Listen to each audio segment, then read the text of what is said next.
ما الهدف الغايه من هذه الندوه هذه؟ هو غرض تربوي ام غرض او توضيح الامور الغالبه التي اثرت الحقيقة هذا الاجتماع هذا هو أولا وقبل كل شيء اجتماع تمهيدي واجتماع تعبئة المواطنين حول خطورة ما القرار الذي تريد الولايات المتحدة أن تدفعه لمجلس الأمن الدولي. وإحنا كمغاربة كمجتمع مدني هذا الشيء عبروا عليه كذلك حكومة وأحزاب. فالمجتمع المدني واقف كذلك وقفة رجل واحد لتعبئة المواطنين، تعبئة الشباب، تعبئة أي ما في قيام بعمل لدى المواطنين. وفي هذا الصدد قمنا كمنظمات بجولة في الصحراء الجنوبية المغربية، وكذلك مشينا العيون وبوشتور، ومن هنا وصلنا إلى الدار البيضاء في قافلة لسيسيا.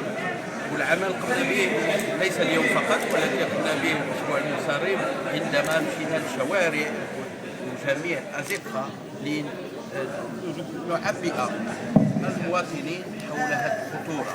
وكيف تعرفوا هذا لا داعي للحديث عليه، فإنه في الحقيقة أمر خطير يؤدي إلى يعني الولايات المتحدة من قرارها هذا بمسودتها هذا تريد خلق بلبلة. والمغرب هو مغرب واحد، والمغرب هو دائما كان وراء الدلالة للدفاع عن الوحدة الوطنية، وهذه الندوة هي من خلال الدفاع عن الوحدة الوطنية وتعبئة المواطنين.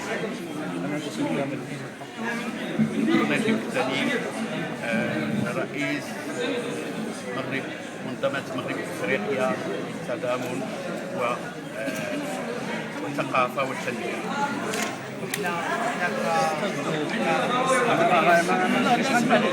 احنا جينا من فرنسا احنا بحال فرنسا وبحال المغرب بحال بحال. احنا جينا من فرنسا